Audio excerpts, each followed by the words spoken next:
starter. Aujourd'hui, Jean-Pierre Serafini, driver amateur que l'on connaît fort bien, est chargé de diriger la manœuvre alors que Michel Rey les attend pour le départ qui va être donné dans quelques instants. Un périple de 2400 mètres, vous connaissez la piste d'Avanches. Un tour trois quarts quasiment à effectuer pour les protagonistes de cette épreuve qui pénètrent dans les aires de départ. Et les voilà qui s'élancent dans cette épreuve. On est bien parti au centre avec Ulysse de Fontaine. Uvidus s'est mis malheureusement au galop en partant.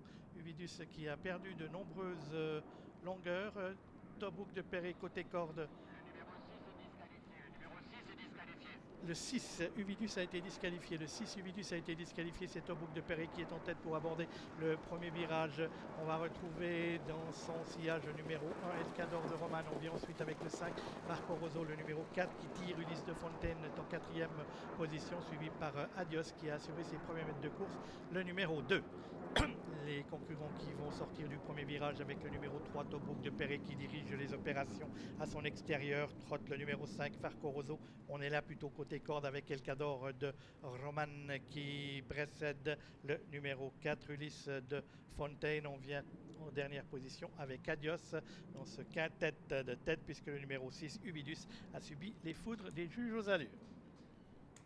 On passe pour la première fois devant les tribunes avec toujours Tobouk de Perret qui a l'avantage dans ce prix du trotteur français. Et sur une deuxième ligne côté corde, là c'est le Cador de Roman flanqué à l'extérieur du numéro 5 Varco Rosso. On tire toujours avec le numéro 4 Ulysse de Fontaine qui a pris le dos du numéro 5 Varco Rosso. Adios fermant toujours la marche de ce petit peloton qui attaque le deuxième virage d'une épreuve qui en comporte 3 avec toujours Tobouk de Perret qui a l'avantage. Tobouk de Perret, le numéro 3 qui dirige donc les opérations derrière lui, trotte là, c'est le Cador de Roman à l'extérieur, le numéro 5 Eneovo Marco Rosso qui précède le numéro 4 Ulysse de Fontaine et c'est le numéro 2 Adios qui ferme toujours la marche de ce petit peloton qui va bientôt attaquer le dernier kilomètre. Ligne d'en face, toujours le numéro 3, Tobouk de Perret. Son propriétaire a dit qu'il était capable d'adopter toutes les tactiques, mais ça on le sait très bien. Et Tobouk de Perret devant accompagné, épaulé dirais-je même, du numéro 5 Varco Rosso, précédant le numéro 1 Elcador de Roman et Ulysse de Fontaine qui ferme le carré.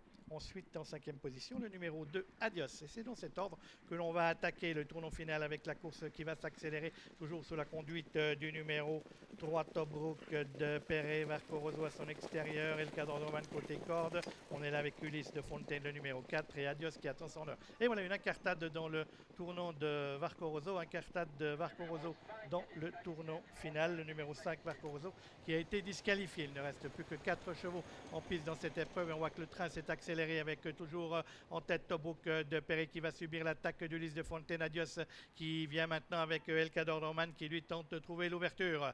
Ils sont à 200 mètres de l'arrivée avec Tobouk de Perret qui a toujours l'avantage devant le numéro 4 Ulysse de Fontaine. On est là ensuite avec Elcador de Roman et on essaye de venir avec Adios avec toujours le numéro 3 Tobouk de Perret qui va s'imposer dans cette épreuve. La deuxième place va être l'apanage du numéro 4 Ulysse de Fontaine et pour la troisième place Elcador de Roman résiste à Adios le numéro 1. Hors d'arrivée de ce prix.